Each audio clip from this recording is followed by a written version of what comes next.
মালদ্বীপে নিউজ 24 এর প্রতিষ্ঠাবার্ষিকী পালিত হয়েছে। 11তম বর্ষে পদার্পণ উপলক্ষে রাজধানী মালেতে অনুষ্ঠানে প্রধান অতিথি ছিলেন বাংলাদেশ হাইকমিশনের তৃতীয় সচিব সৈয়দ আমজাদ। এ সময় নিউজ 24 এর বস্তুনিষ্ঠ সাংবাদিকতার প্রশংসা করেন প্রবাসীরা।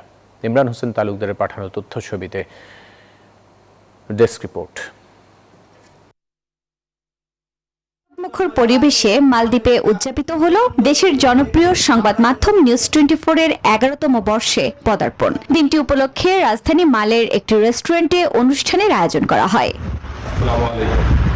অনুষ্ঠানের শুরুতেই নিউজ 24 এর বস্তুনিষ্ঠ সাংবাদিকতার প্রশংসা করেন প্রবাসীরা। শত কর্মব্যস্ততার মাঝে আমরা যখন অবসর সময় পেয়ে দেশের কোনো নিউজ দেখে থাকি, আমরা নিউজ 24 দেখে থাকি।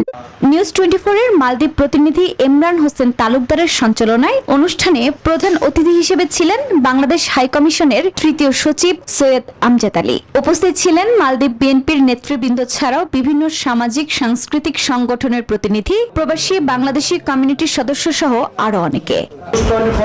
যে কাজ করে যাচ্ছে এটা খুবই প্রশংসনীয়।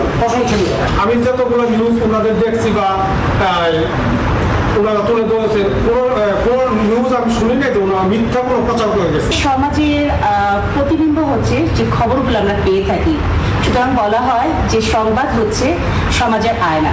সুতরাং আমাদেরকে যা দেখাবে তারই প্রতিবিম্ব কিন্তু ফুটে উঠবে আমাদের কর্মে, আমাদের নতুন প্রজন্মের কাছে। শেষে কেক কেটে নিউজ 24 এর 11তম বর্ষে পদার্পণ উদযাপন করা হয়। Desk report, news 24।